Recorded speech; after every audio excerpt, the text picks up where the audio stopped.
நம பார்வதீபதகே ஹர ஹர மகாதேவா. தென்னாடுடைய சிவனே போற்றி, எந்நாட்டவர்க்கும் இறைவா. ஆரூர் அமர்ந்த அரசே போற்றி, சீரார் திருவையாரா போற்றி.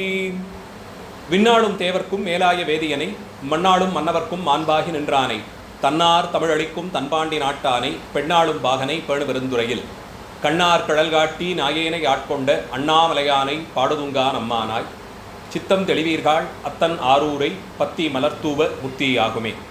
ஓட்டை மாடத்தில் 9 வாசலும் காட்டில் வேவதன் முன்னம் கழலடி நாட்டி நான்மலர் தூவி வலம் செய்யில் வாட்டம் தீர்த்திடும் வான்மியூர் ஈசனே. நீரூரும் செஞ்சடையாய் நெற்றிக்கண்ணாய் நிலாத்திங்கள் துண்டத்தாய் நின்னை தேடி ஓரூரும் ஒழியாமே ஒற்றித்து எங்கும் உலகமெல்லாம் திரிதந்து நின்னை காண்பான். தேரூரும் நெடுவீதி பற்றி நின்று திருமாலும் நான்முகனும் தேர்ந்தும் காணாது ஆரூரா ஆரூரா என்கின்றார்கள் அமரர்கள் தம் பெருமானே ஆரூராயே. கார்புருவும் கருங்கூந்தல் செவ்வாய் வெண்ணகை பச்சை கன்னியொடும் தார்கமள் பூங்காந்தளந்தோட் குமரனொடும் மணிசிங்காதனத்து மேவி சீர் பரவுவான் புலவர் நினைந்தன யாவையும் நல்கி சிறப்பின் வைகும் வார்ப்புணல் சூழ்வயல் கமலை தேவர்கள் சிந்தாமணியை மனத்துள் வைப்பான். எல்லோருக்கும் வணக்கம். எல்லாம் வல்ல ஆரூர் அஜபானுடன் கமல வசந்த தியாகராஜ பெருமான் திருவருளும் எமையாளும் தருமபுர ஆதீன குருமகா சன்னிதானங்கள் அவருடைய குருவருளையும் சிந்திக்கிறேன். தர்மமிகு சென்னை மருந்தீச்சரத்திலே மாதந்தோறும் நடந்து வரும் சிவபோகசாரம் தொடருரையில் இந்த மாதத்திற்கான முதல் பாடலாக திருவருளும் குருவருளும் கூட்டுவித்தபடி 48வது பாடல் அமைந்திருக்க பார்க்கிறோம். ஆச்சாரியருடைய அருளுக்கு இலக்காகி ஆச்சாரியருடைய திருவடியை கதியாக பற்றி அதிலே கலந்து இன்பம் துய்த்த நிலையிலே இருக்கக்கூடிய உயிர்கள் பெறக்கூடிய சிறப்பை எல்லாம் பேசி வரக்கூடிய பகுதியிலே நாம் அறிந்திருக்கிறோம்.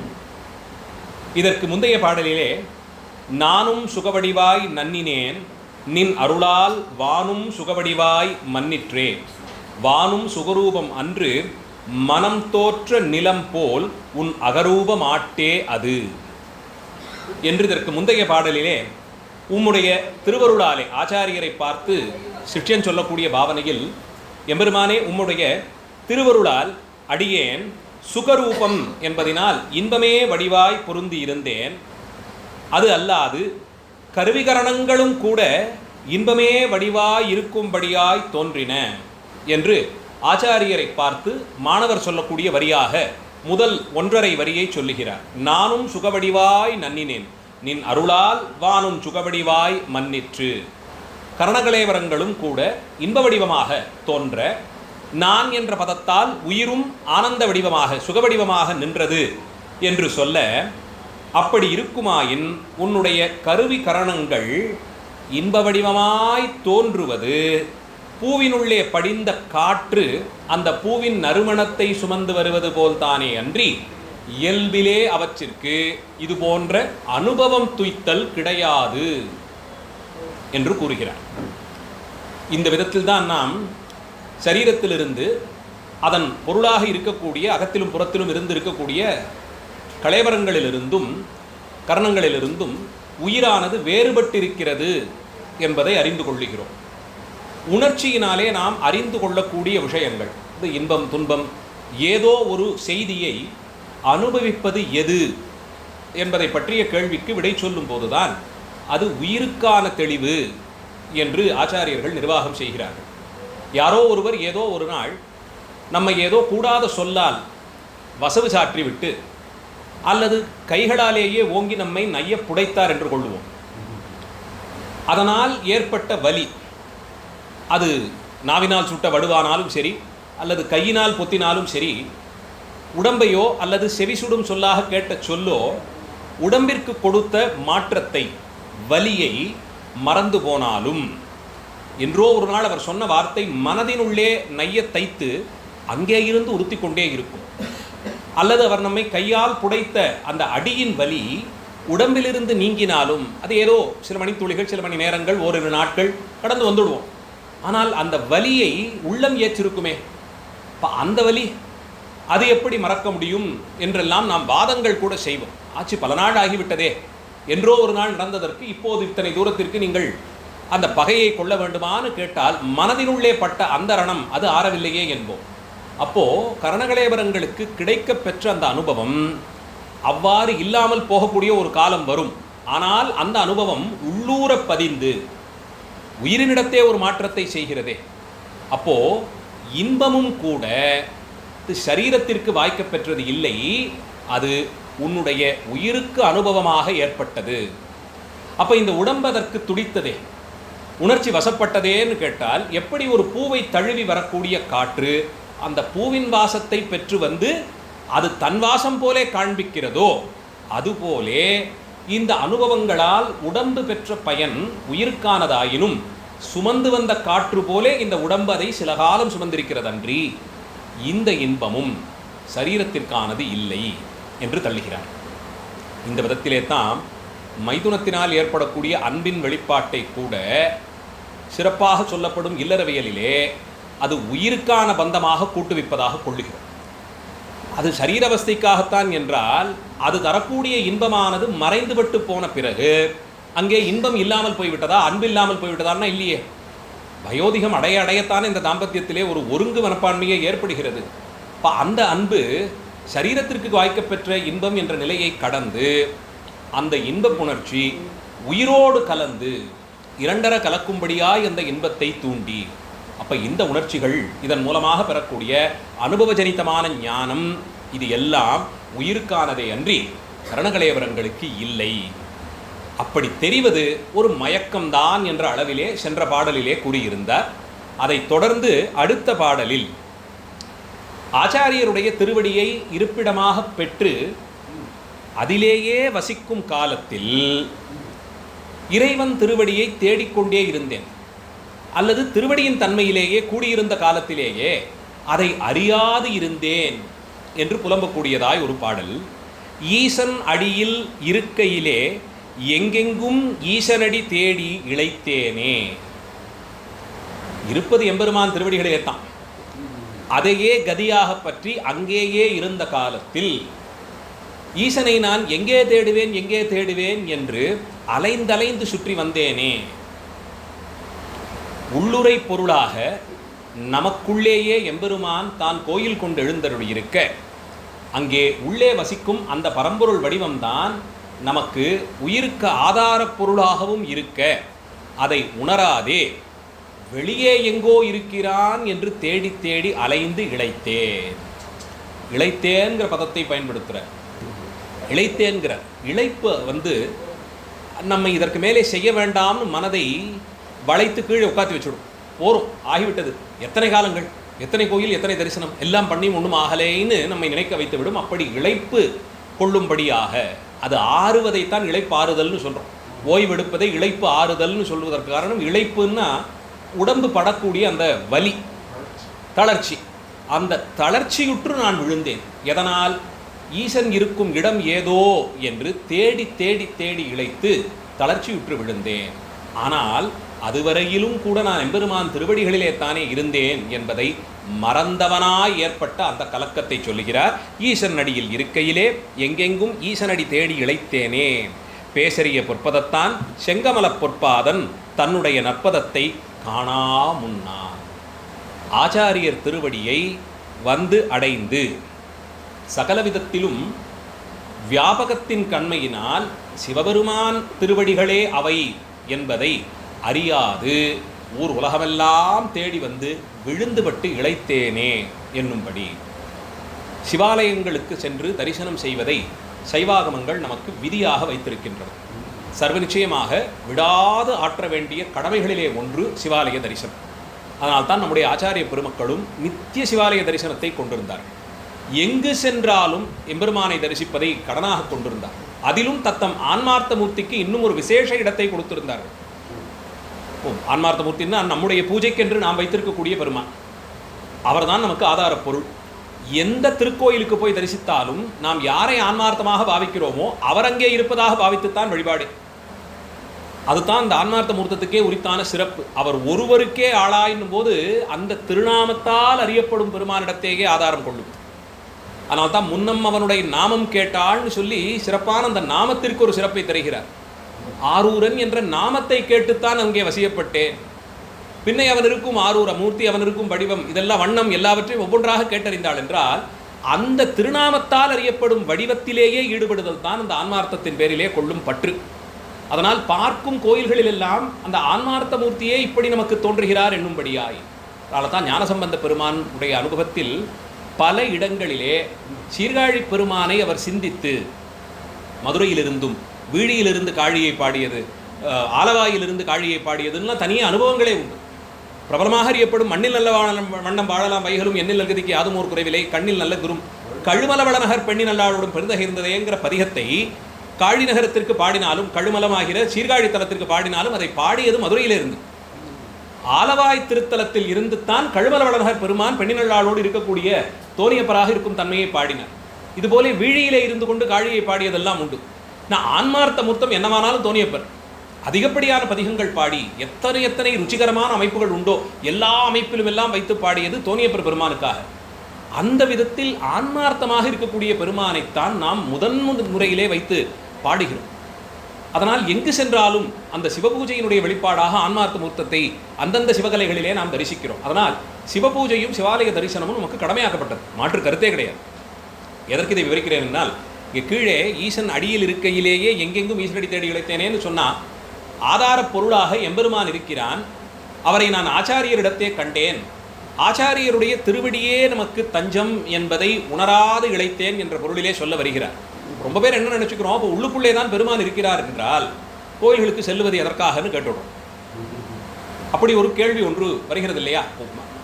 உள்ளுக்குள்ளே எம்பெருமான் இருக்கிறான் என்று சொல்லிவிட்டால் கோயில்களுக்கு சென்று தரிசிப்பதன் பயன் என்னன்னு கேள்வி வருகிறது.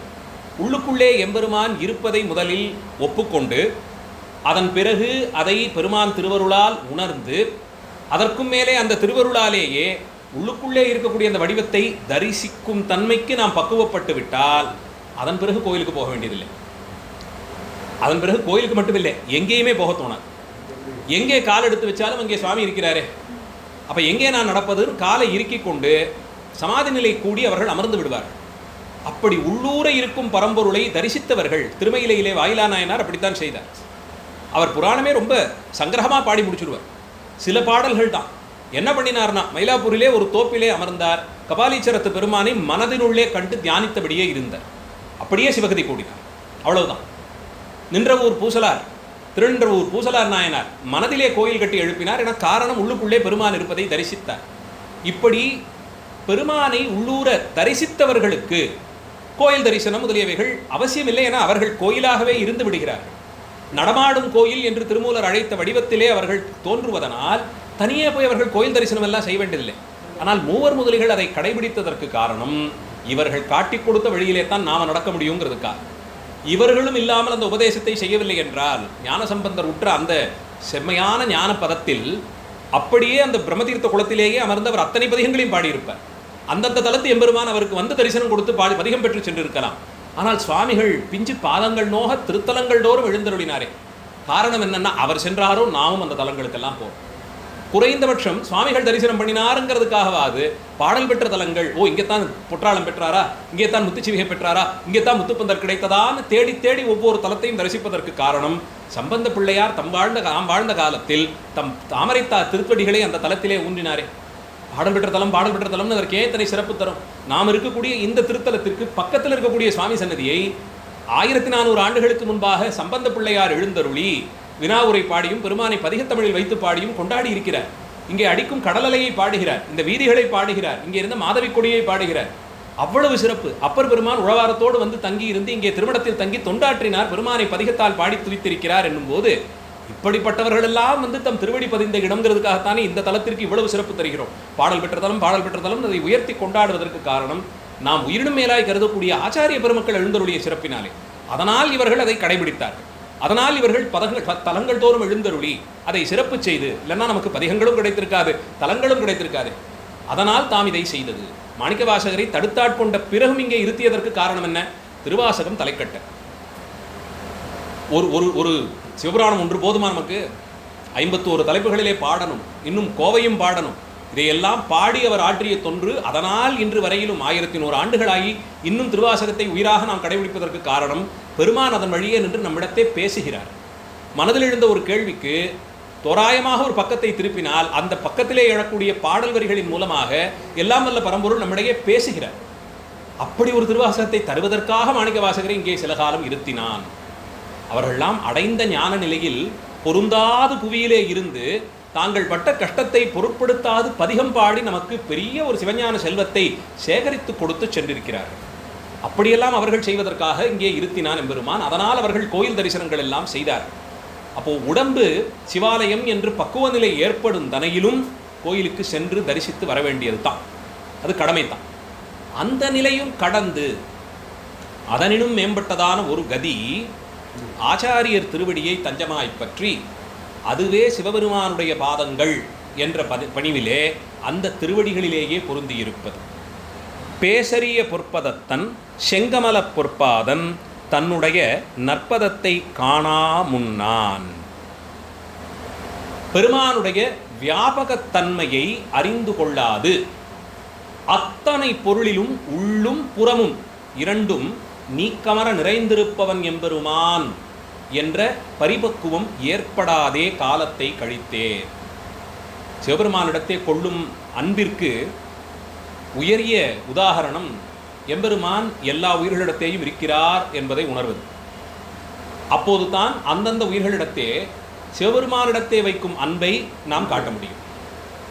அன்பில் உயர்ந்தவர் என்று சமயாச்சாரியர்கள் கொண்டாடக்கூடிய சிலருள் கண்ணப்பன் ஒப்பதோர் அன்பின்மை கண்டபின் என்றார். அவரை போலே அன்பெல்லாம் அது ஒப்பிட்டு பேசுவதற்கு கூட நம்மால் முடியாது. பெரிய அன்பின் வரகுணத்தேவர் என்று வரகுண பாண்டியரை கொண்டாடும் போது பெரிய அன்பின் வரகுணத்தேவர் என்று கொண்டாடுகிறார்கள். அவர் வரகுண பாண்டியன் வரலாற்று ரீதியாக இரண்டாம் வரகுண பாண்டியனாக இருக்கணும். அவர் திருவிடைமருதூர் பெருமானை தமக்கு எல்லாமாய் கொண்டு திருவிடைமருதூர் தலத்திலே எழுந்தருளி இருந்தார். அவர் கொண்டிருந்த அன்பின் சிறப்பு பார்த்த இடமெல்லாம் சிவபெருமானுடைய வியாபகத்தை உணர்ந்த நிலையிலே கூடியிருந்தார். அவருக்காக வேண்டித்தான் பாண்டிய நாட்டிலிருந்து அவர் இயற்றிய ஒரு பிரம்மஹத்தி தோஷம் தீர அந்த பிரம்மஹத்தி பாவம் அவரை துரத்தி வந்தபோது சோழ நாட்டிற்கு எழுந்தருளும்படியாய் ஆலவாய் சொக்கநாதர் சொல்ல பாண்டிய நாட்டை நீங்கி சோழ நாட்டிற்கு எழுந்தருளி திருவிடைமருதூர் மகாலிங்க பெருமானை தஞ்சமாய் பற்றி உள்ளே சென்று ஓட பிரம்மஹத்தியால் அந்த கோபுர வாயிலை கடந்து செல்வதற்கு திராணி இல்லாமல் வாசலிலே தங்கிவிட உள்ளே சென்றவர் மீண்டு வரும்போது அவரை பிடித்து கொள்ளலாம் அந்த பிரம்மஹத்தி காத்திருக்க மகாலிங்க பெருமான் அவருக்கு கீழே கோபுரத்தின் வழியே வந்த நீ மேலே கோபுரத்தின் வழியே வெளியேகுன்னு சொல்லி காட்டித்தர அதன் வழியே அவர் மேலே கோபுரத்தின் வழியே வெளியே சென்று விட்டார். அவர் இன்னும் வரல, வருவாருங்கிற எண்ணத்திலே பிரம்மஹத்தி இன்று வரையில் அந்த கோபுர வாசலிலே அமர்ந்திருக்கிறதுங்கிறது புராணம். இன்னைக்கும் திருவிடைமருதூர் சுவாமி தரிசனத்திற்கு சென்றால் கீழே திசையிலே இரண்டாவது கோபுரத்தை கடந்து உள்ளே நாம் செல்லும் போது அந்த கோபுர வாசலிலே அந்த பிரம்மஹத்தி அமர்ந்திருக்கும். ஒரு சிற்பத்தினால் அதை காட்டி கொடுத்திருப்பார்கள். அமர்ந்திருக்கக்கூடிய அந்த பிரம்மஹத்தி உள்ளே சென்ற வரகுண பாண்டியன் வரட்டும்னு இன்னைக்கும் காத்திருக்கான். அது எத்தனை யுகமானாலும் பாவக்கணக்கு தீராதுங்கிறதுக்கு இது சாட்சி. பாவக்கணக்கு எத்தனை யுகமானாலும் தீராதுங்கிறதுக்கு சாட்சி. ஆனால் பெருமான் திருவருளால் அதிலிருந்தும் நீங்கி பெரிய அன்பின் வரகுணத்தேவர்னு ஒருவர் பெயர் பெற்றார். அதனால் நாமும் கூட இன்னைக்கும் அந்த ஆலய தரிசனத்திற்கு போகும்போது சிஷ்டாச்சாரம் உள்ளே போய் சுவாமியை தரிசனம் செய்து முடித்து அந்த கோபுரத்தின் வழியே வெளியே வராமல் அதுக்கு முன்னே பிரகாரத்திலேயே தெற்கு நோக்கி போய் அம்பிகையை தரிசனம் செய்து பெருநன்முலை அம்மையாக வீற்றிருக்கக்கூடிய பிருகத்சுந்தர குஜாம்பிகை அம்பிகையை தரிசனம் செய்து அந்த வழியே கிழக்கு கோபுரம் அடுத்த ஒரு கிழக்கு கோபுரத்தின் வழியே வந்து வெளியேறுகிறோம். அப்படி அந்த கீழே கோபுரத்தின் வழியே உள்ளே சென்றாலும் வெளியேறும் போது அப்படி வருவதில்லை. காரணம், செய்த பாவம் அது அப்படியே இருக்கும். பெருமானதை அந்த வாசலிலேயே அமர்த்தி வைத்திருக்கிறார். அந்த பெரிய அன்பின் வரகுணத்தேவர் திருவிடைமருதூர் தலத்தை தமக்கான இடமாய் கொண்டு வாழ்ந்து வந்த காலத்தில் ஒரு நாள் கோயில் தரிசனத்திற்கு உள்ளே சென்றவர், அடியார் திருக்கூட்டத்தோடு சென்றவர் பதறி போய் காலை எங்கே வைப்பதென்று தெரியாமல் தயங்கினாராம். காரணம், அங்கே பழுத்து கிளை விரித்திருந்த ஒரு வேப்ப மரம். அந்த மரத்திலிருந்து கொத்து கொத்தாக வேப்பம் பழங்கள் கீழே சிந்தி கிடந்தனவாம். அதை பார்த்தவருக்கு ஒவ்வொன்றும் ஒரு சிவலிங்க திருமேனியாய் காட்சி தந்ததாம். அதன் அமைப்பு ஒரு வேப்பம்பழத்தை பார்த்தோம்னா அது சிவலிங்கம் மாதிரி தானே இருக்கும். பழுத்து விழுந்து கிடந்த அந்த வேப்பம் பழம் ஒவ்வொன்றும் ஒரு சிவலிங்க வடிவமாக காட்சி தர இத்தனை லிங்க பிரதிஷ்டையான இடத்தை எப்படி காலால் மிதிப்பதுன்னு அஞ்சினாராம். இரவு வேளையிலே உறக்கம் கொண்டிருந்தவர் திடீரென்று அலறியடித்து எழுந்து சிவநாமத்தை சொல்லி கையை தலைக்கு மேல் குவித்து வணங்கி துதித்தாராம். பதறிய சேவகர்கள் என்னன்னு கேட்டபோது எங்கோ தூரத்தில் அடியார்கள் எல்லாம் சேர்ந்து சிவபஞ்சாட்சரம் ஓதும் ஒலி கேட்டதுன்னாராம். அவர்களெல்லாம் பார்த்தார்களாம், அந்த திசையிலே பக்கத்தில் இருந்த வனாந்திரத்தில் இருந்து நரிகள் ஊலையிட்டன. இரவு வேளையிலே காட்டு நரிகள் இட்ட ஓலம் அவருக்கு சிவபஞ்சாட்சரமாக கேட்டதாம். அத்தனை சப்தத்திலும் பஞ்சாட்சர ஒலியை பெற்றவர் ஆனாய நாயனார் அந்த குழலோசையிலே பஞ்சாட்சரத்தையே மீட்டினார்னு சொல்லப்படுகிறது. அந்த முத்தி பஞ்சாட்சரத்தின் சிறப்பு, அவர் மீட்ட மீட்ட மீட்ட எதிரே இருந்த ஒரு கொன்றை செடியிலே பெருமான் ஆவேசித்து அந்த கொன்றை மரவடிவமாகவே காட்சி தந்தாராம். கிளைகள் எல்லாம் ஜடையாகவும் அதிலே பூத்து குலுங்கிய கொன்றை பூக்கள் எல்லாம் சுவாமி தலையிலே திருசிலே சூடிய கொன்றை மலர்களாக காட்சி தந்து அந்த கொன்றை மரமே சிவமாய் காட்சி தந்து அப்படியே சிவகதி அடைந்தார்னு சொல்லப்படுகிறது. அப்படி நரியின் ஓலத்தை பஞ்சாட்சர ஜபமாக சிவநாம ஜபமாக கொண்டு கொண்டாடினார். இப்போ இவர்களுக்கு கரணங்கள் அத்தனையும் சிவத்திலேயே தோய்ந்து தோய்ந்து தோய்ந்து போய் இனி பெருமானை தவிர மற்ற ஒன்றுமே இல்லைங்கிற நிலைக்கு உயர்ந்தவர்கள். மன்னரானபடியால் திருக்கல்யாணம் செய்து கொண்டு அடுத்தடுத்த பதவிக்கு அரசர்கள்லாம் வரணுங்கிற ஆசையினாலே திருக்கல்யாணம் செய்து கொள்ள விளைந்தவர் திருவிடைமருதூர் பெருமானுக்கு நித்தமும் இசை கூட்டி பாடும் தொழில் செய்து வந்த தேவரடியாள் ஒருத்தியை திருக்கல்யாணம் செய்து கொள்கிறார். ஆனால் அவளை பெருமானுடைய சொத்தாகவே பார்த்தார். ஆனால் விதிப்படி திருக்கல்யாணத்தின் போது கையை பற்றணும் இல்லையா, கையை மட்டும் பிடித்து கொண்டார். பாணி கிரகணத்தின் போது அவள் கையை பற்றி விரதமெல்லாம் செய்து முடித்து திருக்கல்யாணம் ஆகி முடித்த பிறகு அவளை தெய்வமாக கருதி வாழ்ந்து வந்தார். எல்லாம் முடித்தவள் சிவகதி அடைய பொருட்டு மகாலிங்க பெருமான் திருமேனியிலே அவள் ஐக்கியப்பட்ட போது கைகள் மட்டும் வெளியே நின்றதாம். பதறியவர் பெருமானே, அவள் என் உடமையின் அந்த கையை அடியேன் தீண்டியதால் அந்த கையை மட்டும் உள்ளே சேர்க்காமல் இருக்கக்கூடாதுன்னு அழுது துடித்து வேண்ட அந்த தேவரடியாளுக்கு சிவகதி பெறப்பட்டதுன்னு சொல்லப்படுகிறது. அப்படி எல்லாம் சிவமாக பாவிக்கக்கூடிய உயர்ந்த பண்பு நெறியிலே நின்றவர்கள். அதனால்தான் பெரிய அன்பின் வரகுணத்தேவர் என்று கொண்டாடுகிறார். அப்படி ஆச்சாரியர்கள் எல்லாம் இருந்த அந்த நிலை, எல்லாவற்றிலும் உள்ளும் புறமும் சிவத்தை அல்லாது மற்றொன்றையும் பாரா உயர்ந்த பண்பாளர்களாக இருந்த தன்மை. இது கேட்க ரொம்ப சுலபமாக இருக்கும். நாளையிலிருந்து பார்க்கும் எல்லோருக்குள்ளேயும் சுவாமி இருக்கார்னு சங்கல்பம். அதனால் யாரிடத்தையும் எதுவும் செய்ய போகிறதில்லைன்னு நினைத்து கொண்டு சுவாமி தரிசனம் பண்ணி கோயில் கோபுரத்தை கடந்து வெளியே போகும்போது வண்டியில் யாராவது தெரியாமல் கொஞ்சம் வேகமாக வந்து ஒரசராப்பில் வந்துட்டா அந்த நேரத்தில் வர்ற கோபத்திலே அவருடைய கண்ணு காது மூக்கு எப்படி இருக்குங்கிறத விசாரிக்க ஆரம்பித்து எல்லா வசமும் வரும். சிவபெருமான் மட்டும் வந்தால் அப்படி பண்ணுவோமா? அந்த பக்குவம் எல்லாம் அவ்வளவு எளிமை கிடையாது. ஆச்சாரியர்கள் அடைந்தார்கள். ஏதோ குறைந்தபட்சம் நம்மை சுற்றி இருப்பவர்கள், திருவேடத்திலே வரக்கூடிய அடியார்கள், இப்படியான சிலரிடத்தையாவது இருக்கலாம். அவர்கள் அதையெல்லாம் மீறி இருந்தபடியால் தான் அவர்களுடைய அந்த உயர்ந்த கோட்பாடு. சுந்தரமூர்த்தி சுவாமிகள் நித்த மணாளர் நிரம்ப அழகிய கோலத்திலேயே காட்சி தருவார். நித்திய கல்யாண வேஷம் சுவாமிகளுக்கு. காரணம், பெருமான் ஒரு மனத்தை சிதைவு செய்தார். அதனால் இருவரும் திருமணம் செய்து வைத்தார். தியாகராஜ பெருமான் கேட்டதற்கு மேலே கொடுக்கக்கூடிய பான்மையர். அதனால் சுந்தரர் திருவாரூர் தரிசனத்திற்கு வந்தபோது நித்தியம் இந்த கல்யாண கோலத்திலேயே இருக்கும்படியாக பெருமான் அருட்கிரகம் பண்ணினார். அதனால தான் சுந்தரர் எந்த திருக்கோயிலே எப்படி தரிசித்தாலும் தளர தளர பட்டு பீதாம்பரம் உடுத்தி, தோளுக்கு நிறைய மாலை சாத்தி, மார்பு நிறைய சந்தனம் பூசி, கையிலே பூச்செண்டோடு கல்யாண மாப்பிள்ளை கோலத்திலே இருப்பார். அந்த பூச்செண்டு தான் ரொம்ப விசேஷம். அதை பார்த்தா கல்யாண மாப்பிள்ளைன்னு சொல்லல. ஆனால் கல்யாண வீட்டில் எல்லாரும் ஒரே மாதிரி பட்டு உடுத்தி வந்தாங்கன்னா யாரும் மாப்பிள்ளைன்னு தெரியாமல் போயிடக்கூடாது இல்லையா? அதனால் இருக்கிறதுல பெரிய மாலையை போட்டு கையில் ஒரு செண்டை கொடுத்துருவாங்களாம். சந்தேகம் வராமல் இவர் தான் மாப்பிள்ளைன்னு தெரிந்து கொள்வதற்கு. சம்பந்தி போய் வேற யாரையான வாங்கன்னு கூப்பிட்டுட்டாருன்னா அதனால் செண்டோடு வரணுமா. அப்படி செண்டு கையோடு நிற்பார் சுந்தரமூர்த்தி சுவாமிகள். காரணம், நித்திய கல்யாண கோலத்திலே நிற்கணும். எம்பெருமான் இதை ஏன் பணித்தார்? ஏன் பணித்தார்னா காரணம் வேறு ஒன்றும் இல்லை. அந்த இன்பத்தில் எல்லாம் சிவத்தை உணர்வார் சுவாமிகள். நறுமணம் மிகுந்த அந்த சந்தனத்தை திருமேனியிலே பூசிக்கொண்டால் தியாகராஜ பெருமானுடைய திருவடியின் குளிர்ச்சி இப்படி இருக்கும்னு உணர்வார். அந்த மாலையை, தோல் மாலையை அணிந்து கொண்டு இது ஏதோ நமக்கு ரொம்ப பெருசாக இருக்குது, பெருமையாக இருக்குது, வாசம் இருக்கேன்னு அதை சரீரத்திற்கான உணர்ச்சியாக கொள்ளாமல் தியாகராஜ பெருமான் திருமேனியிலே இந்த நாற்றம்தான் வருமோன்னு அந்த நறுமணத்தை கொண்டாடுவார். இப்படி செய்த போகத்தில் எல்லாம் அவர் சிவத்தை உணரக்கூடிய சிவ யோக தசையிலே கூடியிருந்தார். அதனால்தான் அவரை யோகபாதத்திலே நிறுத்தி பார்க்கிறோம். யோகபாதத்திலே அவரை நிறுத்தி பார்ப்பதற்கு அந்த பரிபக்குவம், அவ்வளவு உயர்ந்த ஒரு பரிபக்குவ நிலையிலே அவர் கூடியிருந்தபடியால் அத்தனையும் பெருமானுக்கு, எல்லா போகமும் பெருமானுக்கென்று. போன தலத்தில் எல்லாம் சுந்தரர் மட்டும் பொன்வேண்டி பதிகம் பாடினார், பொன்வேண்டி பதிகம் பாடினார். எத்தனை இடங்களை சொல்கிறோம்.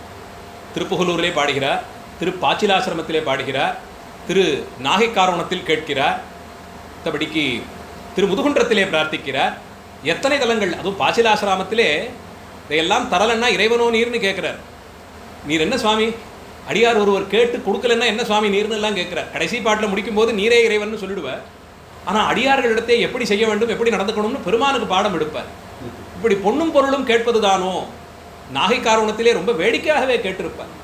நமக்கு என்ன குடும்பமா, குட்டியா, பிள்ளையா, சொத்தா எதுவும் கிடையாது. ஊரூரா போய் இத்தனையும் சேகரித்து என்ன பண்ண போறீர், அதெல்லாம் நம்மிடத்தே கொடுக்க வேண்டும்னு பேசுவார். ஒவ்வொன்றும் வரிசையா சொல்லுவார். அதுக்கு மேலே சுமந்து போக சுமக்கூலியும் கேட்பார். சுவாமிகள் குண்டையூரில் போய் பாடினார் இல்லையா, குண்டையூர் சில நெல்லு பெற்றேன் ஆளிலை எம்பெருமானவை அட்டித்தரப்பணியேன்னு பிரார்த்தித்தார் இல்லையா. சுமக்கூலிக்கும் ஆள் கேட்பார். காரணம், அந்த செல்வத்தை எல்லாம் கொண்டு போய் திருவாரூர் பெருமானை தரிசிக்க வந்த அடியார்களுக்கு அன்னம் பாலிப்பு செய்யும். ஒரு நாளும் அதிலிருந்து ஒரு சின்ன பொண்ணையும் கிள்ளி தனக்கென்று கொள்ளாது. முழுவதும் அடியார் பெருமக்களுக்கு வந்த அடியார்கள் ஒவ்வொருவரும் திருமூலட்டானத்து பெருமான் வடிவம் குட்டிடம் கொண்டாராகவே தன் திருமாளிகைக்கு வந்தவர்களை பாவித்து அவர்களுக்கெல்லாம் அன்னம் பாலிப்பு செய்தார் சுவாமிகள். அப்படி பாவித்ததினாலே அவர் பசி பொறாது பெருமான் பிச்சை ஏற்கவும் தயங்காது. விடுவிடாய் போய் கச்சூர் ஆலக்கோயில் எம்மான் பிச்சை ஏற்று வந்து சுந்தரருக்கு உணவு பரிமாறி எத்தனை இடங்களிலே சுவாமிகள் பசிபுறாது நின்ற போது அந்த க்ஷணத்தில் அங்கே ஒரு உணவு பந்தல் அமைத்து வந்த சுவாமிகளுக்கு குருகாவூர் வெள்ளடையிலே அன்னம் பாலிப்பு சுவாமி செய்வித்து வந்த அடியார்களுக்கெல்லாம் அன்னம் விட்டு நீர்பந்தல் அமைத்து எத்தனை சிறப்பு செய்தார். ஆனால் இவர்கள் தனக்கென்று ஒன்றையுமே பாவிக்காது எல்லாவற்றையும் சிவபோகமாக கருதுவார். எந்த போகமும் தன்னுடையதல்ல, அத்தனையும் சிவபோகம் என்ற பக்குவ நிலையிலே சுவாமிகள் இருந்தபடியால் நித்திய கல்யாண திருக்கோலத்திலே அவரை காட்சியாக அப்படியே நிற்கும்படியாக சுவாமியை ஆணையிடுகிறார். பெரியபுராணத்தை செக்கிடார் பெருமான் சொல்றார், நித்திய கல்யாண கோலத்திலே இரும் என்று தியாகேச பெருமான் சொன்ன வார்த்தை. அதனால் அதை கடைபிடித்து அந்த கோலத்திலேயே அப்படியே நின்றார். பெற்ற போகம் அத்தனையும் சிவபோகமாக கொண்டார். 2 மனைவியரை திருக்கல்யாணம் செய்து கொண்டதும் அந்த அளவிலே தான். அந்த போகத்திலும் சிவத்தை பார்க்கக்கூடிய பரிபக்குவ ஞானம் எல்லாம் யோக நெறியிலே கூட வேறு யாருமே அடையாத உயர்ந்த நெறி அது. அப்படி ஒரு போகத்திலும் யோகமாக சிவயோகமாக பாவித்த பெருமான். அதனால தான் 2 திருக்கல்யாணங்கள்லாம் அவருடைய ஸ்ரத்தைக்கோ பக்திக்கோ ஒரு பங்கம் இல்லாது எல்லா இன்பத்திலும் பெருமானை பார்க்கக்கூடிய உயர்ந்த கதியிலே நின்றார். அவ்வளவு பெரிய சிறப்பு. அதனால தான் அந்த திருநாமத்தை ஓதியே ஒருவர் சிவகதியை அடைந்தார் இல்லையா. சுந்தரர் திருநாமத்தை சொல்லி சொல்லி பெருமிழை குறும்பருக்கு சுந்தரருக்கு ஒரு நாள் முன்பே கிடைத்ததே. உத்தி பஞ்சாட்சரத்தை ஓதுவதினும் அடியார் திருநாமமாகிற நம்பியாரூரர் என்கிற அந்த பஞ்சாட்சரத்தை ஓதி சுந்தரருக்கு ஒரு நாள் முன்னே போய் அவரை வாங்கன்னு வரவேற்கிறதுக்கு கைலாயத்திலே நின்றார் இல்லையா பெருமிழை குறும்பர். அது அந்த சிவயோகியாக நின்ற சுவாமிகளினுடைய சிறப்பை கருது. அப்படி அத்தனை போகத்திலும் 2 சிவத்தை பார்ப்பது, பார்க்கும் பொருளிலெல்லாம் பெருமானே இருக்கிறார்.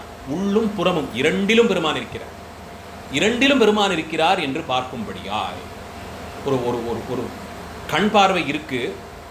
அதனால் நமக்கு காட்சிகள் எல்லாம் தெரிந்து விடுமான்னு கேட்டா இல்லை. விளக்கு வெளிச்சம் இல்லைன்னா தெரியாதே இல்லையா. பார்வையே இருந்தாலும் இரவு விளக்கெல்லாம் அணைச்சிட்டு படுத்த பிறகு யாராவது அழைத்தாங்கன்னா முதல்ல நாம் எதை தேடுறோம்? விளக்கு எங்கே போய் தட்டி திறக்கிறது, இங்கே தானே பார்க்கிறோம். அது இல்லைன்னா யாருன்னு தெரியாதே. அப்போ கண் பார்வை இருந்தால் மட்டும் போராது, விளக்கு ஒன்று தேவை. அப்போ அந்த வெளிச்சம் மட்டும் இருந்துட்டால் போதுமானா அதுவும் இல்லை, கண் பார்வை இருக்கணும். அப்போது கண்ணினுள் மணியாக ஒளியும் இருக்கணும், ஒரு வெளிச்சமும் இருக்கணும். இது 2ம் இருந்தால் தான் பொருள்படும்.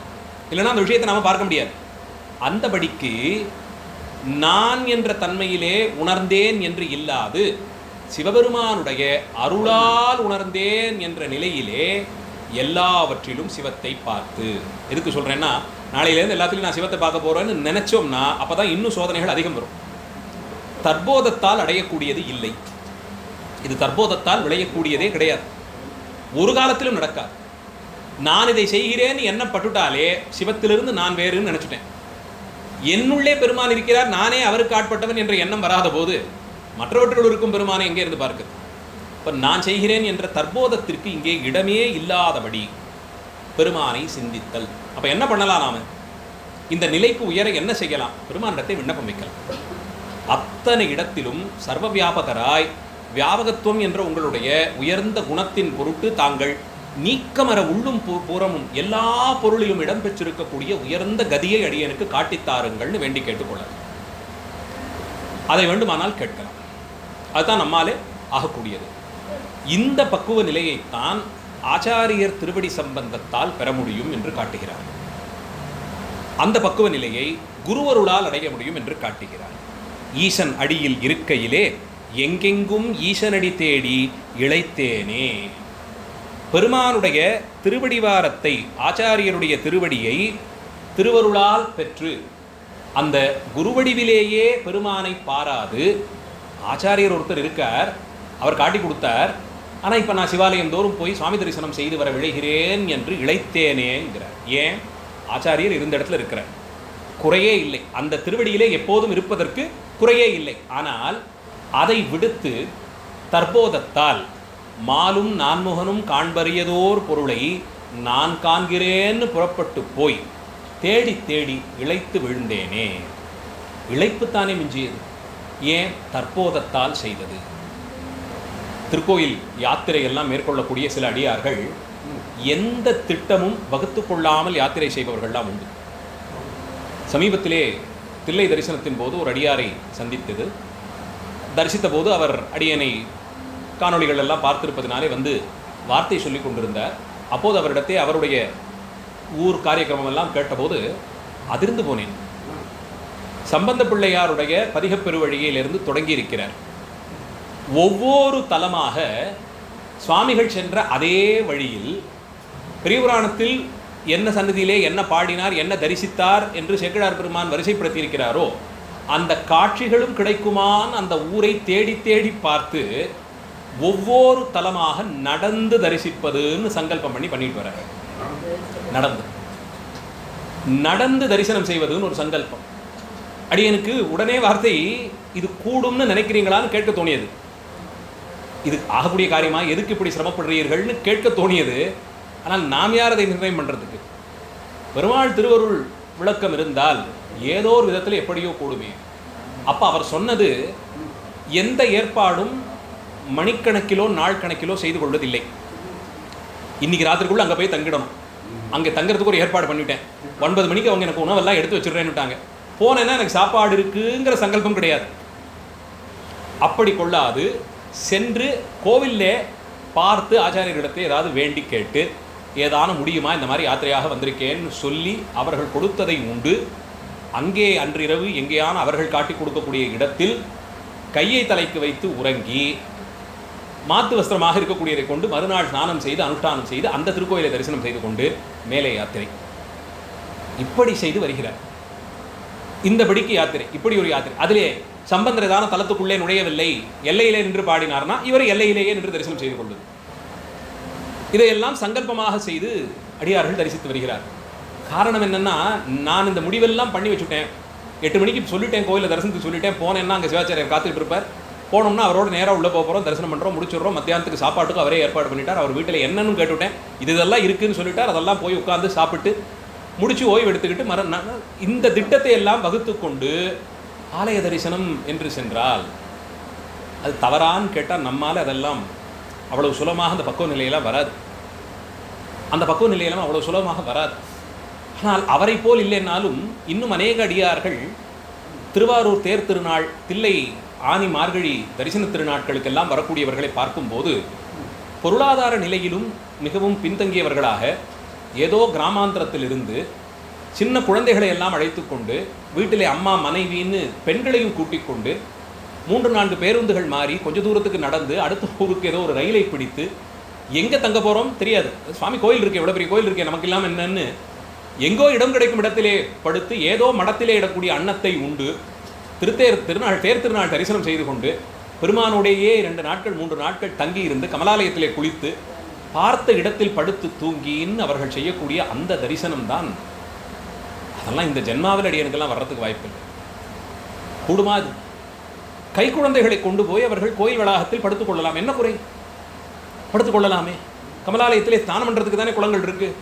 பெருமான் அந்த தீர்த்தத்திலே எத்தனை வாட்டி தீர்த்தம் கொடுக்குறார், அத்திரதேவர் எழுந்தொள்ளி தீர்த்தம் கொடுக்குறார். எவ்வளவு புண்ணியமானது, எத்தனை ஆச்சாரியர்கள் ஸ்நானம் பண்ணியிருக்காங்க, எவ்வளோ பெரியவர்கள் திருக்கண் பார்வைப்பட்டிருக்கு, எத்தனை கோடி தேவர்கள் அந்த கமலாலய குளத்திலே ஸ்நானம் செய்தார்கள். அதிலே போய் ஸ்நானம் பண்ணுவோம். நாம் போனோம்னா இன்றைக்கி எப்படி இருக்குது, தண்ணி கலங்கலாக இருக்கா, அந்த பக்கத்தில் கொஞ்சம் தேவலையாக இருக்குது, இங்கே அழுக்காக இருக்குதுன்னு இத்தனை எண்ணம் கொள்ளும் நமக்கு நடுவே போய் ஸ்நானம் செய்வதும் ஈரத்துணி அங்கேயே பிழிந்து உடுத்துவதும் ஏதான ஒரு செவரு கிடைத்தா அதுக்கு பின்னாடி போய் பெண்கள் கூட உடைமாற்றிக் கொள்வதும், எங்கிருந்து இந்த சிரத்தை? எதற்காக இதை செய்கிறார்கள்? பெருமான் என்ன வந்து தரிசனம் செய்து போனால் இவ்வளவு தருகிறேன் ஏதாவது சொன்னாரா? அந்த சிரத்தை, அப்படி அவர்கள் இருக்கக்கூடிய அந்த பாங்கு, அந்த அதிலே அவர்களுக்கு இருக்கக்கூடிய ஒரு சங்கல்பம், அதில் இருக்கக்கூடிய ஒரு திருடச்சித்தம், இதெல்லாம் நாம் திட்டம் பண்ணிட்டோம், நாம் சீட்டு எடுத்துட்டோம், நாம் தங்கறதுக்கு இடம் பண்ணிட்டோம், இங்கே சாப்பிட்றதுக்கு சொல்லிட்டோங்கிற எண்ணம் எதுவுமே இல்லாமல் என்னை சுமப்பது பெருமானுடைய கடன்னு நம்பி வருகிறார். தன் கடன் அடியேனையும் தாங்குதல். அப்பர் சுவாமிகள் சொல்லியிருக்காருல்ல, என் கடன் பணி செய்து கிடப்பது, என் கடன் என்ன, இங்கே வந்து கோயில் தரிசனம் பண்ணணும். ஏன்னா திருவிழான்னு கேள்விப்பட்டால் தரிசனம் பண்ணணுமா? ஒரு ஆலயத்திலே கும்பாபிஷேகம்னு செய்தி கேள்விப்பட்டால் போய் தரிசனம் பண்ணணும். பிரம்மோற்சவ திருநாள் பெருமான் தேரிலே எழுந்தருள்கிறார், தீர்த்தம் கொடுக்கிறார்னு கேள்விப்பட்டாலே அது நமக்கான பத்திரிகை போலேவான். ஏன்னா ஒரு திருநாள் நடக்கக்கூடிய செய்தியை அறிவதற்கு நமக்கு ஒரு நல்வினை பயன் இருக்கணும். இப்போ பெருமானதை யார் மூலமாகவாது உணர்த்தினார் என்றால் போய்தானே ஆகணும் என்பது போலே ஒரு கடமையாக கொண்டு அவர்கள் வருகிறார்கள். அப்போது தன் கடன் பணி செய்து கிடப்பதை அவர்கள் செய்து விட்டார்கள். பெருமான் கடன் என்ன? தன் அடியேனையும் தாங்குதல்.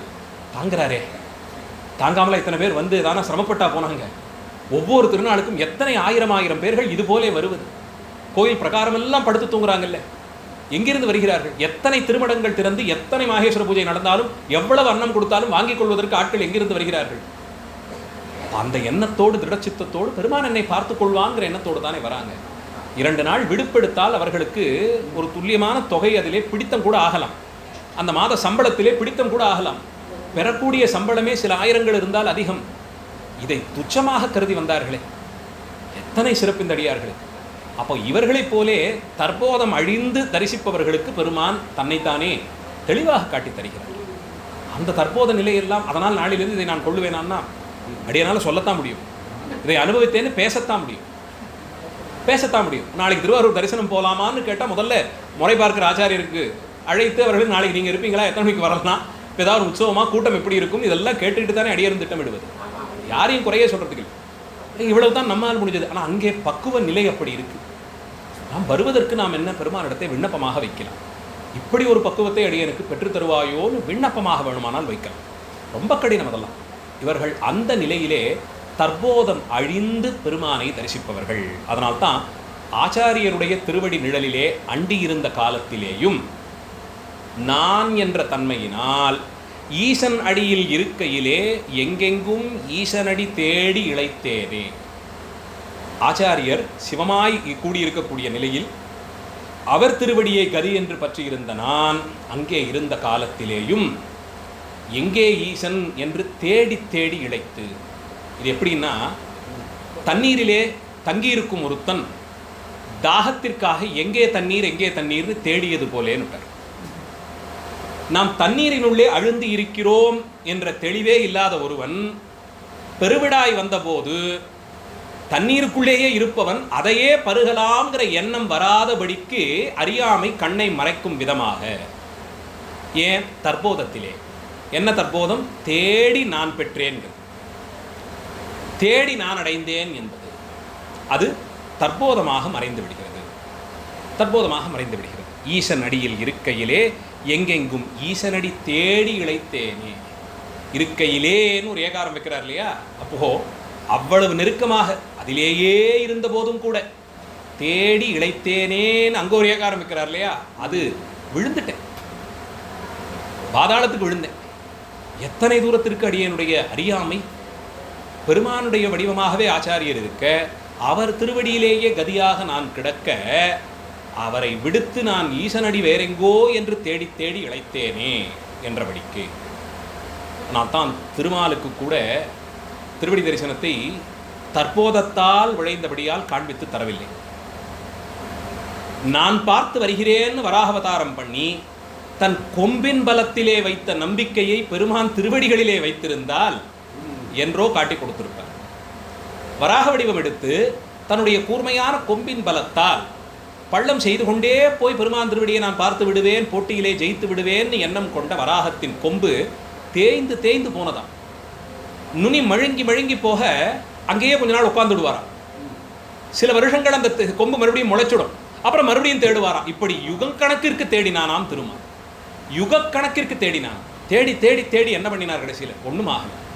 ஆனால் அப்படி அல்லாது பெருமான் திருவடியே கதின்னு விழுந்திருந்தாலும் உயர்வு பெற்றிருக்கலாமே, என்றோ உயர்வு பெற்றிருக்கலாமே. பழமேக புலவர் சொல்லுவார், திருமாலுக்கும் பிரம்மனுக்கும் பாவம் சுலபமாக ஒரு வழியை எடுத்து சொல்ல ஆள் இல்லாமல் போய்விட்டார்கள் எங்கள் திருவாரூர் பறவையார் திருமாளிகையில் படிக்கல்லாகவும் நிலைக்கல்லாகவும் இருந்திருந்தாலும் தியாகராஜ பெருமான் அங்கே வந்து காத்து நின்ற போது அவர் அடியும் முடியும் சுலபமாக பார்த்திருக்கலாம். ஒரு அடியார் திருமாளிகை வாசலிலே கல்லாய் கிடந்தாலும் பெருமான் திருவடிப்பேற்றை திருவடி தரிசனத்தை பெற்றிருக்கலாமே. திருமாலும் நான்முகனும் முயற்சித்து தற்போதத்தினாலே அவர்கள் தேடிய போது வாய்க்காத திருவடி தாமரைகளும் திருமுடி சிறப்பும் பறவையார் வீட்டு வாசலுக்கு வந்து தியாகேச பெருமான் நின்றபோது அந்த படிக்கல்லும் நிலைக்கல்லும் பெற்றது நான்முகனும் திருமாலும் பெறவில்லை என்பார். அப்படி தற்போதம் அழிந்த நிலையில்தான் இதுதான் திருவருள், இவர்தான் எம்பெருமான் என்று எல்லா பொருளிலும் உள்ளும் புறமும் இரண்டர கலந்திருக்கும் பொருளை பார்க்கலாம். அங்கத்தான் அதை பார்க்க முடியும். இதெல்லாம் தீருவதற்கு வழியாகத்தான் உயிர்களிடத்தே அன்பு பாராட்டும் விதமாக செய்யும் எல்லா செயலிலும் ஏதோ ஒரு விதத்தில் உயிர்களிடத்தே கொண்ட அன்பை விளக்கும் விதமாக வைத்தார். உணவு உண்ட எச்சிலை நாய்களுக்கும் இன்ன பிராணிகளுக்கும் இடுவது, காக்கைக்கு சோறிடுவது, எறும்பிற்கு கூட அந்த அரிசிமாவு உணவாய் போகட்டும்னு கோலமிடுவதுன்னு வாழ்க்கை முறையையே சூழ உள்ள உயிர்களின் பால் நாம் கொண்ட அன்பை வெளிப்படுத்தும் விதமாக கொஞ்சோண்டு சிரட்டையிலே தண்ணீர் சேர்த்து அதை பலகணியிலே வச்சோம்னா பறக்கக்கூடிய பறவைகள் இந்த வெயில் காலத்தில் அதை தேடி பருகிச் செல்லும்னு சொல்கிறாங்க. நான் அவர்களுக்கு தேடி பருகுவதற்கு தண்ணீர் கூட முன்ன மாதிரி குளங்களோ குட்டைகளோ திறந்த வெளியில் இல்லாது போய்விட்டது. கிணறுகள் எல்லாவற்றையும் மூடிவிட்டோம். அப்படி இருக்கும்போது தேடி தேடி அலையக்கூடிய பறவைகளுக்கு ஒரு சிரட்டையிலே தண்ணீர் சேகரித்து வைத்தாலும் அவை குடித்து பரிமாறி அதில் இருக்கக்கூடிய பெருமான் அனுகிரகம் பண்ற. அப்போ உள்ளே இருக்கக்கூடிய அந்த இறை வடிவம் அனுகிரகம் செய்கிறது. அதனால் தான் இருக்கக்கூடிய உபகாரத்திலே பசியாற்றக்கூடியதை உயர்ந்த விரதமாக கொண்டிருந்தார். அடியார் பெருமக்கள் செய்து வந்த தொண்டிலேயே அதிகப்படியாக செய்த தொண்டு அடியாருக்கு அன்னமிடுவது. மாகேஸ்வர பூஜை செய்வதைத்தான் செய்து வந்தார்கள். அவர்களைப் போலே செய்வது, இடங்கழியாரை போலே இளையான்குடி மாறனாரை போலேன்னு அடியார்களுக்கு அன்னமிடுவதை சிறப்பாக செய்து வந்தார்கள்னு பார்க்கிறோம் இல்லையா? அந்த தன்மை உள்ளுக்குள்ளே இருக்கக்கூடிய சிவவடிவம் சஞ்சலம் இல்லாது அமைதியாக வீச்சிருக்க அடியார் பெருமக்களும் சிவத்தியானத்திலே ஈடுபடுவதற்கு தகுதியாய் அவர்கள் பசி போக்கினால் அது உயர்ந்த சிவதர்மம்னு சொன்னாங்க. அதையத்தான் மற்றைய உயிர்களிடத்தையும் பார்க்கிறோம். அதனால் தான் சிவபூஜையிலே எல்லாம் முடித்து பெருமானுக்கு நைவேத்தியம் பண்ணின பல பிரசாதத்தை எல்லாம் இலையிலே இட்டு உண்ண வேண்டும். சிவபூஜை பத்ததி எடுத்து பார்த்தீங்கன்னா கடைசியில் கோபூஜை ஒரு 2 பக்கத்துக்கு இருக்கும். காரணம் யாவருக்குமா? பசுவிற்கு ஒரு வாயுரைன்னு இருக்க, ஒரு வாயுரை. அதை சிவபூஜையிலே ஒரு அங்கமாக வைத்து விட்டார். பசு தான் ஆறினால், புல்லை உண்டு ஆறினால் அதன் மூலமாக எங்கோ வரக்கூடிய அந்த பால் என்றோ போய் ஏதோ ஒரு பிள்ளைக்கும் பசியாற்றுகிறது இல்லையா? அதை பருகக்கூடிய ஒரு தாய் தன் முளைக்குழவிக்கு பால் கொடுக்கிறார்.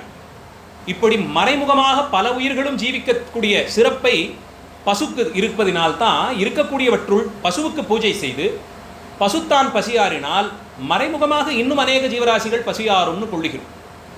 அந்த காம்பில் இருக்கக்கூடிய பாலின் துளியை ஈ எறும்பெல்லாம் வந்து மொய்ப்பதினால் அதனுடைய பசி ஆறுகிறது. நீங்கள் கொடுத்த ஒரு கட்டுப்பில், ஒரு கைப்பிடிப்பில் கண்ணுக்கே தெரியாத ஜீவராசிகளுக்கெல்லாம் அன்னமாய் போய் முடிகிறது. அதனால் சிவபூஜையிலே ஒரு அங்கமாக கோபூஜையை வைத்திருப்பார்கள். செய்த சிவபூஜையிலிருந்தே பிரசாதங்களை பழங்களை எல்லாம் கொண்டு போய் அந்த பசுவிற்கு கொடுத்து தூபதீபம் கொடுத்து தெய்வமாக வழிபடுவது. அதன் பிறகு போஜன விதி சொல்லப்பட்டிருக்கும்.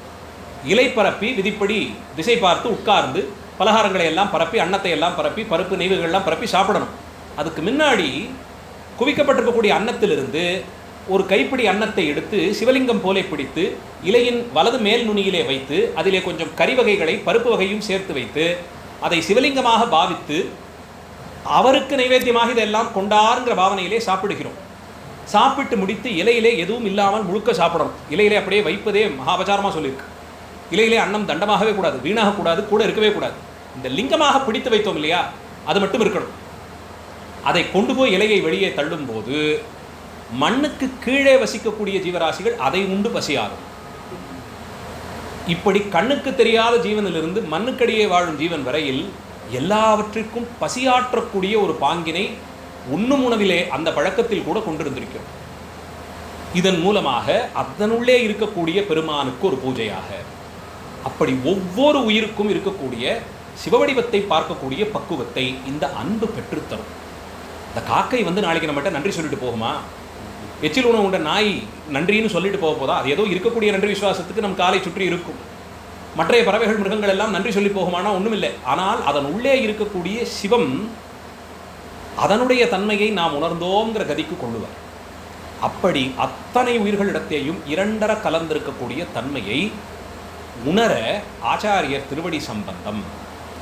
அதை பார்க்க பார்க்க பார்க்க இதனுள்ளே சிவம் இருக்குது, அவருள்ளே சிவம் இருக்குது. அவர் நம்மை வசித்தாலும், அவர் நம்மை கோபப்படுத்தினாலும், அவர் நமக்கு கூடாதது செய்தாலும் விலகி இருப்போமே தவிர அங்கே போய் அவரை திட்டி தீர்த்தோம்னா உள்ளே இருக்கிற சுவாமிக்கும் சேர்ந்தன்றோ அது போகிறதுங்கிற எண்ணம் வரும். அப்படி பார்த்தவர்கள் தப்பு செஞ்சவங்க எல்லாரையும் மன்னிக்கிற குணமெல்லாம் பெற்றுவிட்டால் எத்தனை இன்பமயமாக ஆகிவிடும் வாழ்க்கைன்னு நினைச்சோம்னா ரொம்ப சந்தோஷமாக இருக்கும். அந்த சஞ்சலம், அவர்கள் கொடுத்த வார்த்தை, அவர்கள் செய்த செயல் என்னை பாதிக்கலன்னு அதை அந்த இடத்திலே துணிந்து நீக்கிவிட்டு நகர்ந்தால் அது என்னையே சேரலையே, எனக்கானது இல்லை, பக்கத்தில் இருக்கவங்களை திட்டினா நாம கோவப்பட போகிறோமான்னு அந்த மாதிரி பார்க்க பழகலாமேன்னு அவ்வளோ உயர்ந்த பக்குவம். அப்படின்னு சொல்லிட்டு போய்ட்றேன். போய் வீட்டில் என்ன நடக்கும், யாருக்கு எப்படி என்ன கற்றுவேன்னு தெரியல. அதனால இது இந்த அளவிலே சொல்லலாம், இந்த நிலையை அடையணும்னு பிரார்த்திக்கலாம். ஆனால் இப்படி ஒரு கதி இருக்குங்கிறத ஆச்சாரியர்கள் சொல்லினாலே உணர்கிறோம். ஈசன் அடியில் இருக்கையிலே எங்கெங்கும் ஈசன் அடி தேடி இளைத்தேனே. இருக்கையிலேன்னு ஒரு பிரிநிலை, இளைத்தேனேன்னு சொல்கிறதுனாலே செய்யக்கூடிய அந்த தேடுதல், இது எல்லாத்தையும் வைத்து காண்பிக்கிறார். அப்படி விழுந்து கிடந்த நான் பேசரிய பொற்பதத்தன் செங்கமல பொற்பாதன் தன்னுடைய நற்பதத்தை காணாமுன். இந்த நிலை அடி எனக்கு எப்போ தெரியுமா இருந்தது?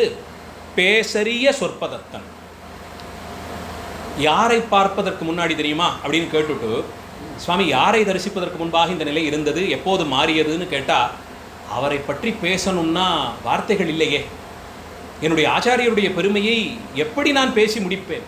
பேசரிய சொற்பதத்தன். சொல்லால் பேசி முடிக்க முடியாத சிறப்பு என்னுடைய ஆச்சாரியருடையது. பேசி முடிக்க முடியுமா அவர் சிரத்தை? இல்லையே. சொல்லுக்கும் பொருளுக்கும் எட்டாத மூர்த்தின்னு தானே கொண்டாடும். எண்ணம் சொல் எல்லாவற்றிற்கும் அப்பாற்பட்டு இருக்கக்கூடிய கருணை தானே. ஆச்சாரியர் எனக்கு செய்த பெருமைன்னு பேசுன்னு சொன்னால் எத்தனை சொல்லி முடிக்க முடியும்? எத்தனையும் பேசி முடிக்க முடியும். ஒவ்வொரு அடியிலும் அடியனை கைப்பற்றி நடந்தாரே. எனக்கும் அவருக்குமான குடல் துவக்கு ஒன்றும் இல்லை. தாயும் தந்தையரும் தங்கள் இன்பத்தினாலே என்னை பெற்றார்கள். என்னை பாதுகாக்க வேண்டிய கடமை அவர்களுக்கு இருக்கு, நியாயத்துக்கு இருக்கு. அதனால் அதை அவர்கள் சிறப்பாக செய்தார்கள், அது கடமை. ஆனால் ஆச்சாரியருக்கும் எனக்கும் என்ன தொடர்பு? எதனால் வலிய வந்த அடியனை கைகொண்டு அடியனுக்கு இத்தனை உபகாரம் எதனால் செய்தார்? பிழை செய்த போதெல்லாம் பொறுத்ததோடு அதை சுட்டி காண்பித்து திருத்தி அடியேனை பணிகொண்டாரே, என்ன காரணத்தினால்? அந்த குருமுகமான உணர்வை தான் சமயாச்சாரியர்கள் பெருமானிடத்தையே பார்த்தார்கள். குருவடிவாக வந்துத்தான் நம்மை தடுத்தாட்கொண்டான் என்ற நிலையில் தான் பார்த்தார்கள். அதனால் தான் அவர்கள் பாடி பரவினார்கள் பெருமானை. எத்தனை ஆயிரம் பாடல். சம்பந்த பெருமானுடைய பாடல்களுக்கும் நவகரச பெருமானுடைய பாடல்களுக்கும் சுந்தரமூர்த்தி சுவாமிகள் கொடுக்கக்கூடிய கணக்கிலே பார்த்தால் ஒவ்வொருத்தருக்கும் தனித்தனியாக 15 திருமுறையாக தோக்கணும். அத்தனை ஆயிரம் பாடல்கள் பாடியிருக்கிறார்கள் ஒவ்வொருவரும். 49,000 பாடல்களோ ஏதோ கணக்கு சொல்கிறார். அத்தனை ஆயிரம் பாடல்கள் பெருமான் ஏதோ நம்ம பேரில் கொண்ட கருணை தான். இவங்களுக்கு இவ்வளவு போரும்னு அதையெல்லாம் குறைத்து ஏதோ சில 100ன்னு கொடுத்தார். இல்லைன்னா நமக்கு அந்த சிறப்பை கூட உணர்ந்திருக்க முடியாது. எதனாலே பேசரிய சொற்பதத்தான் பெருமான் நின்றார்னா குருவடிவமாக காட்சி தந்தபடியா.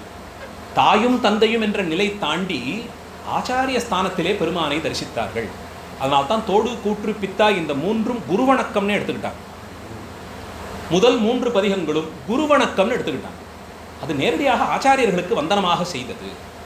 சீர்காழி திருத்தலத்திலும் திரு அதிகை திருத்தலத்திலும் திருவெண்ணநல்லூர் திருத்தலத்திலும் எம்பெருமான் வலிய போய் கையை இறுக பிடித்து வான் அழைத்து வான்கருணை தந்தது இல்லையா? சும்மா தானே இருந்தாங்க அவங்க 3 பேரும். அருளனும் யாரான அழுது நின்றார்களா? இல்லையே. வலிய போய் ஒவ்வொருத்தரையும் தான் களவு கொண்டு அவர்களை தனதாக்கி கொண்டான். அப்போ இதுதான் ஆச்சாரியருடைய குணம். தாயும் தந்தையரும் அங்கே சிவபாத ஹிருதயர் நடந்து கொண்டது ஒரு தந்தையாரினுடைய குணம். ஐயோ, இந்த பிள்ளையை பாதுகாக்க வேண்டிய கடமை நமக்கு இருக்கு. யார் கொடுத்த பாலை உண்டாயின் அங்கே தடுத்து அவரை சிறுகோல் கொண்டு ஒச்சியது தந்தையாருக்கு இருந்த கடமை. அழுத குழந்தையின் அழுகுறி கேட்டு எம்பெருமான் விரைந்து வந்து பாலமுது ஊட்டிய சிறப்பு ஆச்சாரியருக்கு இருக்கக்கூடிய பக்குவம். ஆச்சாரிய குணம் அது ஆச்சாரிய குணம். தமக்கையார் மூலமாக அப்பர் சுவாமிகள் பெற்ற பேரு கடமையினாலேயே விளைந்தது. தனக்குற்ற தம்பி அவர், தன்னோடு உடன் பிறந்தார். அன்னை யார் எனக்கு என்றென்று அரட்டு நேருக்கு அன்னையாரை தந்தான் ஆரூர் ஐயரே என்பார் அப்பர் சுவாமிகள். தாயும் தந்தையும் இழந்த நிலையிலே அடியனுக்கு தாயார் யார் என்று கேட்டபோது திலகவதியாரை காட்டி கொடுத்து நமக்கு தாயாக காட்டி கொடுத்தார் ஆரூர் பெருமான் என்பார். அப்படி தாய் ஸ்தானத்திலே இருந்தபடியால் திலகவதியார் கடமையாற்றினாள். ஆனால் கொடுத்த திருநீற்றிற்கும் சிவபஞ்சாட்சர சிறப்பிற்கும் உடனடியாக வந்து குடல்வலியை தீர்த்தானே எம்பெருமான். அது ஆச்சாரியர்கள் செய்யக்கூடிய குணம். மகனுடைய திருக்கல்யாணத்தில் யாரோ ஒருவர் திடீரென்று நுழைந்து நீ எனக்கு அடிமைன்னு சொன்னபோது அங்கே சூழ இருந்தவர்கள் எல்லாம் பதபதைத்தார்களே, அது தாய் தந்தையர் உறவினர்கள் கொள்ளக்கூடிய கடமை. ஆனால் சம்சாரத்தில் விழும்போது என்னை விட்டுவிடாது கைதாங்க வேண்டும்னு சுந்தரர் கைலாயத்திலே சொல்லி வந்த வார்த்தைக்கு திருமணச் சடங்கில் நடுவே புகுந்து அத்தனை கலகம் செய்து சுந்தரரை அடிமை ஓலை காட்டி சம்பாதித்து கொண்ட அந்த சிறப்பு ஆச்சாரியர்கள் குணம். இதுதான் ஆச்சாரியருடைய பாங்கு. ஆனால் தான் மூவர் முதலிகளும் முதல் பதிகங்களை ஆச்சாரிய ஸ்தானத்திலே வைத்தார்கள். கோகழியாண்ட குருமணி தன் தாழ்வாழ்க என்றார். குருமணியாக பாடினார். திருவடியை பாடும்போது வாழ்க வெல்க போற்றின்னு எல்லாம் பாடிய போது கோகழியாண்ட குருமணி என்று குருமணியாக இருக்கக்கூடிய சிறப்பை பாடினார். அப்படி ஆச்சாரிய பாவனையிலே தான் நால்வர் பெருமக்களும் பாடத் தொடங்கினார்கள்.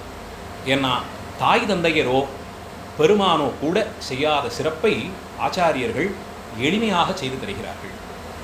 எத்தனையும் போய் அழுது கேட்டாலும் கோயிலிலே இருக்கக்கூடிய சிவவடிவம் வாய் திறந்து பேசப்போவதில்லை. கேட்ட சந்தேகத்திற்கு வா நான் சொல்கிறேன்னு கூப்பிட்டு உட்காந்து வச்சு சொல்லுவாரான்னா இல்லை. ஆனால் அந்த சிவமே பேசும் சிவமாய் கண்டகரையும் கண்ணுதலும் கையில் ஏந்திய மரியும் மறைத்து கொண்டு ஆச்சாரிய ஸ்தானத்தில் எழுந்தருள் இருக்கும்போது அந்த திருவடிகளிலே விழுந்து ஒரு விஞ்ஞாபனம் செய்யும் போது வாய் திறந்து பேசுகிறாரே. சிவபெருமானை விட ஒருபடி மேலே ஆயிட்டாரே இவர். பெருமான் பேசாதிருக்க இவர் பேசும் சிவமாய் காட்சி தந்தாரே. அதனால் அவர் திருவடியை அடைந்த போது பேசரிய பொற்பதத்தன் செங்கமல பொற்பாதன் ரெண்டு சிறப்புகளை அந்த திருவடிக்கு சொல்றார். செங்கமல பொற்பாதம், செங்கமலபாதன் பொற்பாதன் இரண்டுமாக. தாமரை திருவடிகள், செங்கமல திருவடிகள், பொன்னாலான திருவடிகள். இந்த ரெண்டுத்திற்குமான சிறப்பு ரெண்டு வெவ்வேறு தான். தங்கத்தால் ஆன தாமரை போன்ற திருவடிகள்லாம் இல்லை. அது செங்கமலப்பாதம் பொற்பாதம்னு ரெண்டாக எடுத்துக்கணும். செங்கமலபாதம்னு சொல்லுவது அந்த மிருதுத்தன்மைக்காக. இளைப்பாடுறோம் இல்லையா, தாமரையிலே ஒரு படுக்கை பொருத்தி கொடுத்து படுத்துறங்குன்னு சொன்னால் எவ்வளவு இளைப்பாறலாம். அவ்வளவு மிருதுத்தன்மை அந்த திருவடிகளிலே உணர்ந்தேன். அதை போய் பற்றி கொண்ட போது அதை உணர்ந்தேன். மேலே அந்த திருவடியே பொற்பாதமாகவும் இருப்பதால் எத்தனை குறை போய் அதிலே படிந்தாலும் அதை உள்வாங்காது இருக்கக்கூடிய சிறப்பு. பொண்ணுக்கான சிறப்பு என்னன்னா, எத்தனை முயன்றும் அதிலே வேற எதையும் கொட்டி நாம் கலக்க முடியாது. தங்கத்தால் ஆன ஆபரணம் மழுங்கி போச்சுன்னா அது சுத்த பொண்ணில்லைன்னு அர்த்தம். பொன்னால் ஆன ஆபரணம் மழுங்கி போகுமா? வெள்ளியை வெளியிலேயே வைத்திருந்தோம்னா காற்றுப்பட்டால் அதில் இருக்கக்கூடிய கலப்படத்தால் கருத்து போய்விடும், வெள்ளி போய்விடும். செம்பு, பித்தளை, வெண்கலம் எல்லாம் காந்து போகும், களிம்பு சேரும். பொன்னை எத்தனை வருஷங்கள் வெளியே வைத்தாலும் அதில் எதுவும் மாற்றம் வராது. கூடி போய் கொஞ்சம் அழுகு சேர்ந்துன்னா தண்ணியில் இப்படி சேர்த்தோம்னா ஆச்சு, சுத்தமாகிடும். தண்ணீரில் சுத்தம் பண்ணால் போகும், அதுக்கு மேலே ஒன்றும் அழுக்கு அதில் போய் கலப்பதில்லை இல்லையா? அதனால் பொன்னால் ஆன திருவடி. ஏன்னா ஏகப்பட்ட மலத்தோடல போய் நான் விழறேன். அங்கே நான் அந்த திருவடியிலே பதிந்தேன்னு சொன்னால் அப்போ அதில் கலப்படம் ஏற்படுகிறதே, அழுக்குத்தன்மை சேர்கிறது. என்ன பொன் திருவடி, பொன்னால் ஆன திருவடி. அதனால் அதிலே படிந்தாலும் மலம் அதிலே கலக்கும் தன்மை கிடையாது. அப்படி படிந்தவர்களுக்கெல்லாம் தாமரையால் இட்ட அமளி போல் அது தாமரை பூக்களால் நிறைத்த படுக்கை போலே உறங்குவார்க்கு மிகுந்த மிருதுத்தன்மையை தருவதாய் இளைப்பார ஹேதுவாய் அமைந்த திருவடிகள். செங்கமலபாதன் பொற்பாதன், செங்கமல பொற்பாதன் தன்னுடைய நற்பதத்தை காணாமுன் நான். ஈசனடியில் இருக்கையிலே எங்கெங்கும் ஈசனடி தேடி இளைத்தேனே. எப்போது? பேசரிய பொற்பதத்தன் செங்கமல பொற்பாதன் தன்னுடைய நற்பதத்தை காணாமுன்னான். ஆச்சாரியருடைய திருவடி தரிசனம் வாய்க்கப் பெறுவதற்கு முன் அடியேன் ஈசன் திருவடி எங்கே எங்கேன்னு அதில் இருந்து கொண்டே தேடி இழைத்தேன். அப்போ ஆச்சாரியருடைய உபதேசத்தால் என்ன அறிந்தேன்னா, ஈசன் நீக்கமர நிறைந்திருக்கிறார். அத்தனையின் உள்ளேயும் புறத்தேயும் எல்லா பொருளினுள்ளேயும் தன் வியாபகத்தன்மையால் நீக்கமர நிறைந்திருக்கிறார் என்பதை உணர்ந்து கொண்ட பிறகு அப்போ சிவதரிசனம் ஆகிவிட்டது இல்லையா? அப்போ இத்தனை காலம் இழைத்ததெல்லாம் தேவையில்லைன்னு சொல்லும்படியாய் குருமுகமான அந்த உபதேசத்தால், தற்போதத்தால் அல்லாது சிவமாய் பேசிய ஆச்சாரியருடைய உபதேச முகத்தாலே எல்லாவற்றிலும் ஈசன் இரண்டர கலந்திருக்கிறான் என்ற சொல்லறிய உயர்ஞானம் தலையெடுத்து அதன் மூலமாய் இழைப்பு நீங்கினேன். காணா முன்னான் ஆச்சாரிய திருவடி தரிசனம் ஏற்படுவதற்கு முன்பாக அடியேன் இந்த நிலையில் உற்றேன். இப்போது ஆச்சாரியருடைய திருவடியை தரிசித்த அடியேனுக்கு ஈசனடி நாம் இருக்கும் இடம்தான்.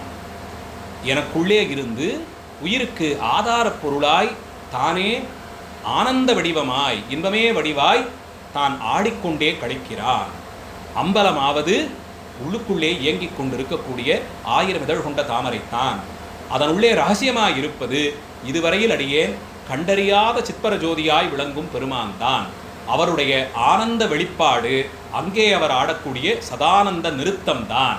ரகசியத்தின் முன்னே இடப்பட்டிருக்கும் திரையாவது என்னுடைய அறியாமையாகிற திரையால் மனசாகிற சபையின் முன்னே நான் விரித்திருக்கக்கூடிய திரைதான். இப்போ அது நீங்கணும்னா ஆச்சாரியராகிற பெருமான் வடிவமே ஆனவர் எழுந்தருளி தன் திருக்கரத்தால் அறியாமையாகிற அந்த திரையை வாங்கி சிவஞானமாகிற தீபத்தை கொண்டு அடியேனுக்கு அதை தரிசித்து வைத்து காண்பிக்கும் போது அதுவரையில் உள்ளே இருந்தாலும் இருட்டின் தன்மையால் அடியேன் உணராதிருந்த அந்த பரம்பொருள் வடிவத்தை இனி தரிசித்து நானே கோயிலாய் நம்முள்ளே பெருமான் ஆனந்த நட்டம் ஆடக்கூடிய சிறப்பை தரிசித்தவாறு ஹிருதயஸ்தானத்திலே சிதம்பர தரிசனம் ஏற்பட்டு அடியேன் கூடியிருக்கக்கூடிய நிலை என்று ஆச்சாரிய பாதுகை தரிசனத்தினாலே, ஆச்சாரிய பாத தரிசனத்தினால் சிவமாம் தன்மையை உள்ளூர உணர்ந்து இனி பெருமானை வெளியே தேடாது உள்ளே இருக்கும் பரம்பொருளை தரிசித்து பேறு பெற்றேன் என்ற பொருள்பட 48வது பாடலிலே சுவாமிகள்